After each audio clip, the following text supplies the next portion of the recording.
My message this morning is entitled When Christian Nationalism Becomes God. I'd like to start actually with a brief reading that I ran across recently. It says this: nationalism is not to be confused with patriotism.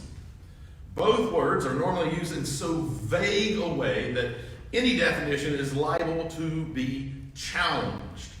But one must draw a distinction between them, since two different and opposing ideas are involved. Now, by patriotism, I mean a devotion to a particular place and a particular way of life, which one believes to be the best in the world and has no wish to force on other people. Patriotism is sort of naturally defensive, both militarily and culturally. Now, nationalism, on the other hand, nationalism is inseparable from the desire for power. The abiding purpose of every nationalist is to secure more power and more prestige, not for himself, but for the nation or other unit in which he has chosen to sink his own individuality.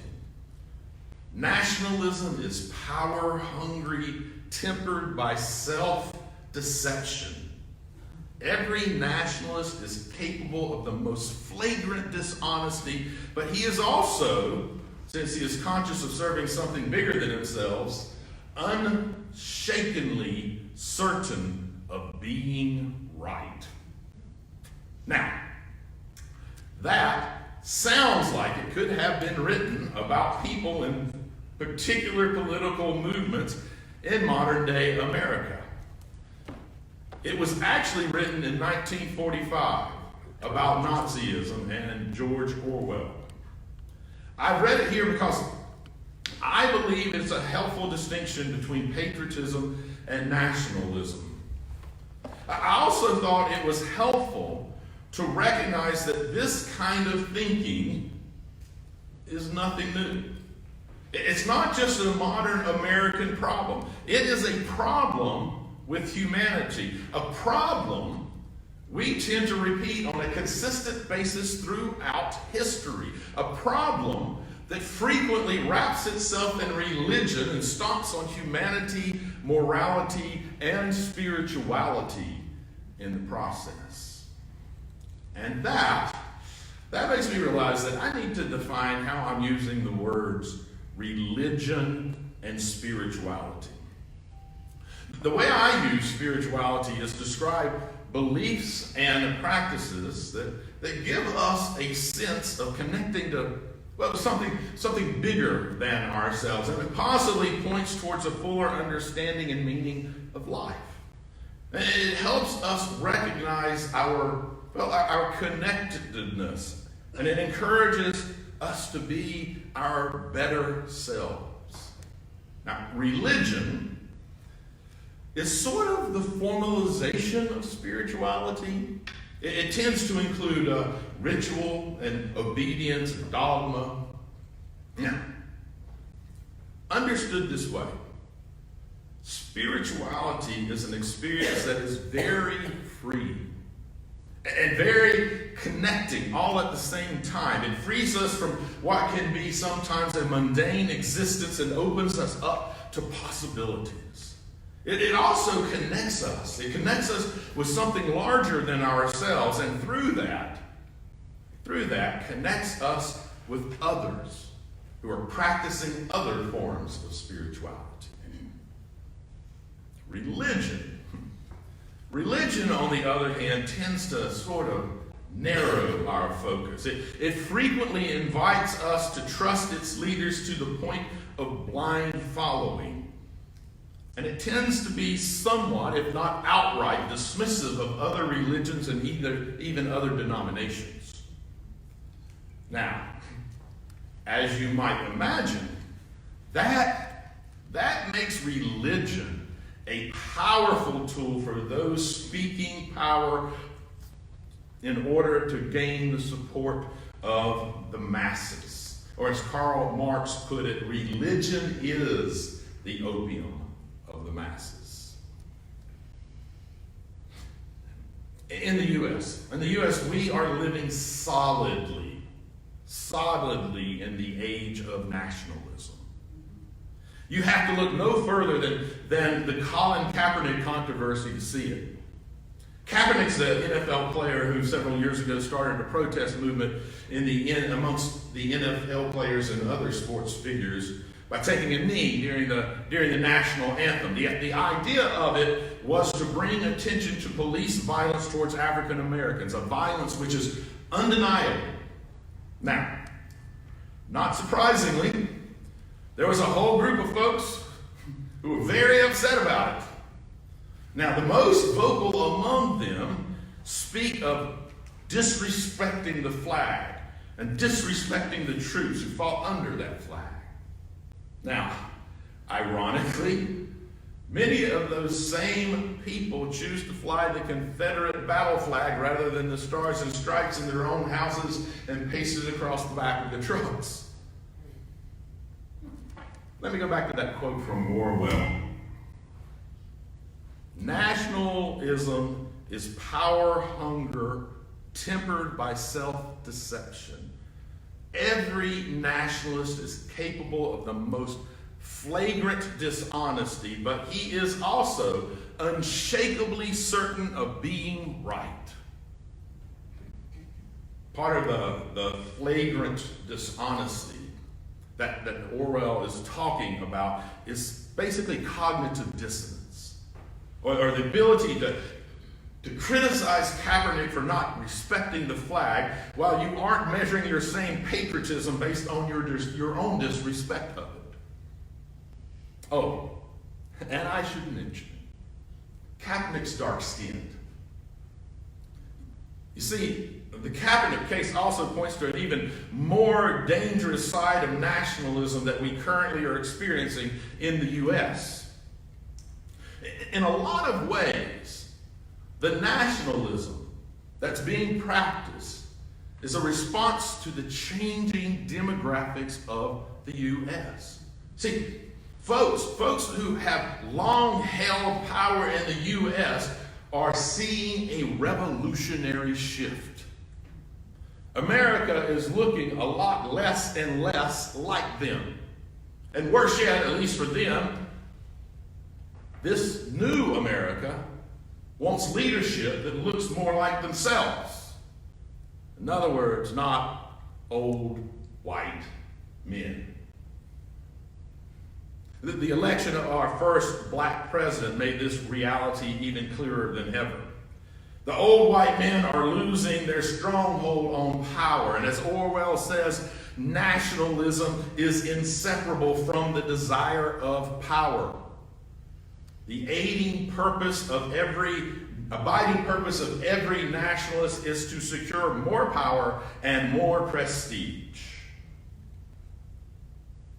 Well, not surprisingly, the white male nationalist movement of America was carefully and calculatingly revved up by those who were seeing their power threatened. Now, it's important to not too easily overlook the white part of that statement. In a nation that has struggled with racism, in a nation where leaders like Dr. King have helped draw us in more closely to each other as we recognize that we are all truly created equally, in a nation where the most powerful elected official was recently a black man, we are finding a radical divide growing once again. Movements like Black Lives Matter continue to try to bring attention to the issue, but are met with responses grown out of white privilege like all lives matter, and even the burning down of outspoken black churches. Now here it's also important not to too easily overlook the word churches in that statement. We were talking about a threat to political power, but the relationship was directed in that part to churches. So why? Well, may I suggest to you that along the way, the white male nationalist movement's newfound focus and energy came to the subtle understanding of being a religion unto itself. Now, that understanding stretches all the way back to Nixon and his speechwriter Pat Buchanan, who decided that the issue of abortion could leverage voters to pull Christians' votes from the South over to the Republican Party. He described his personal interest on this topic as ambivalent. This was purely a political interest, not a religious or spiritual one. It was a purely political interest. And please note that I said that it was not a religious interest. So, the white male nationalist movement in the United States has been co-opting religion. You only need to look at the last presidential election to see it. One candidate had recently become a Christian, and the other was a lifetime Methodist. Now, which one was most frequently being touted as the Christian choice? Well, while logic would dictate that it's more likely the lifetime Christian, nationalism dictated otherwise. Not only as the lifetime Methodist candidate being seen as less than the recently Christian candidate, well, she was also female. But her opponent was pulling the Nationalist Party line. And as I've mentioned, if there's one thing nationalists excel at, it's cognitive dissonance. So the candidate who recently discovered religion becomes the candidate of God. And he now serves as the President of the United States. And as thus began the solidification of what Sojourner's writer Stephen Matson describes as the truth is now relative and God is used as a religious construct to push partisan agendas. I can't help but wonder if the national co-opting of religion is also connected with an issue that I've yet to mention. You see, it's not just white male nationalist movement. It is the straight white male nationalist movement. Or more technically right, the appearance of being straight white male nationalist movement. During the Obama administration, Americans once again began to increasingly become aware that Indeed, we do believe that all lives are created equally. We saw that in the extending of rights to the LGBT community. And once again, threatening the power structure of the old straight white man. If, as I have said earlier, spirituality is beliefs and practices that give us a sense of connection to something bigger than ourselves, if it opens us to the possibilities and connects us with others, and I believe that it does, then nationalism is its enemy. Nationalism, much like much of institutionalized religion, presents a very narrow world perspective. Rather than opening us up to possibilities, it prefers to close us off with fear. After all, fear is great for controlling people. It promotes violence and bullying and marginalization. Rather than connecting us with all of humanity, it prefers to segregate us and separate us and to elevate those who are most similar to us into a place of privilege. That kind of a divided nation, that kind of a divided society is unstable and self-sabotaging. It will ultimately live a short life in terms of the long history of the rise and falls of nations. It's also a typical tool of those who wish to have supreme, God-like powers, otherwise known as dictators.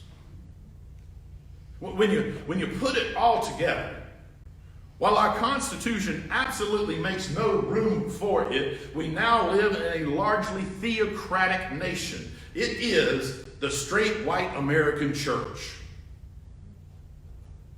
We print "In God We Trust" on our money because the government who prints it, the Christian nationalist movement, has become our God, and money is the measurement of righteousness. We've allowed it to elevate above the core Christian precepts which it purports to believe. It does not welcome the stranger, the immigrant, and the refugee. It locks them up in cages and tears families apart.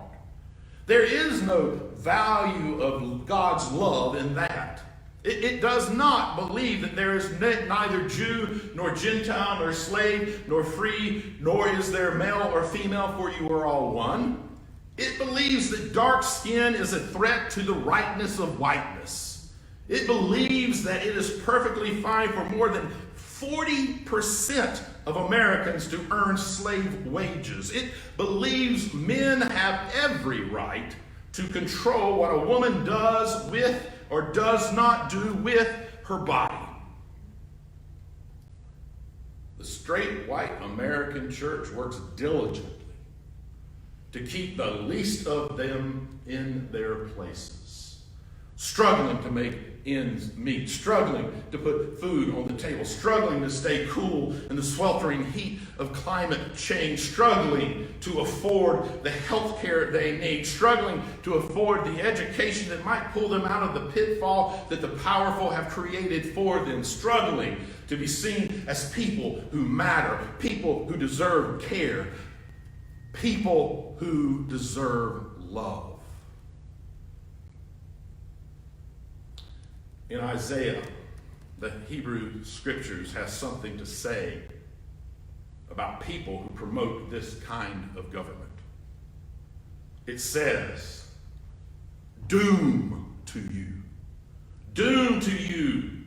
who legislate evil, who make laws that make victims, laws that make misery for the poor, that rob the destitute people of their dignity, exploiting defenseless widows and taking advantage of homeless children."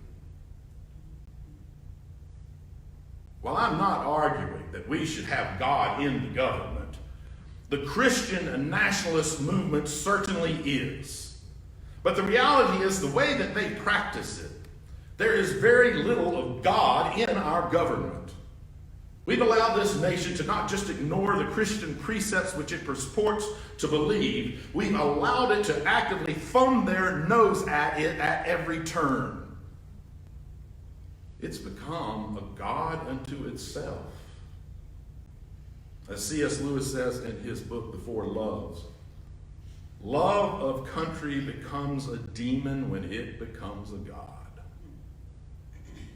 Straight, white, Christian nationalism has become a god unto itself. And it is up to us to put a halt to this demonic pursuit of far too many Americans. As I've said before, the arc of the moral universe may bend towards justice, but it does not bend unaided. It needs us. One of the biggest misconceptions of U.S. politics is the system works from the top down. From trickle-down economics to third parties putting so much of their efforts into electing a president, we have bought heavily into the idea that we live in a society that starts at the top and filters its way down. The reality is, if we want real change, if we want significant change, it has to start at the bottom. We have to provide a wide and stable foundation from which to grow. If we're talking economics, it means making sure everyone makes a livable wage in our state. If we want more than a two-party system, we need to focus on getting candidates we support elected to local and state positions. If we're talking spirituality, we need to become more active in movements like Black Lives Matter. We need to be more active and actively participate in diverse communities and to celebrate that diversity of our own. The reality is that list could just go on and on, but the most important thing that we each must do is to stand up and speak out every time we see someone being marginalized or bullied. We need to, at every turn, proclaim the value and equality of all people and demand that our nation does the same. As many times as it takes. Because that's what loving our neighbor as ourselves looks like when Christian nationalism has become a god for far too many. I'll conclude with the words of a modern day Dr. King, the Reverend Dr. William Barber. Forward together, not one step back.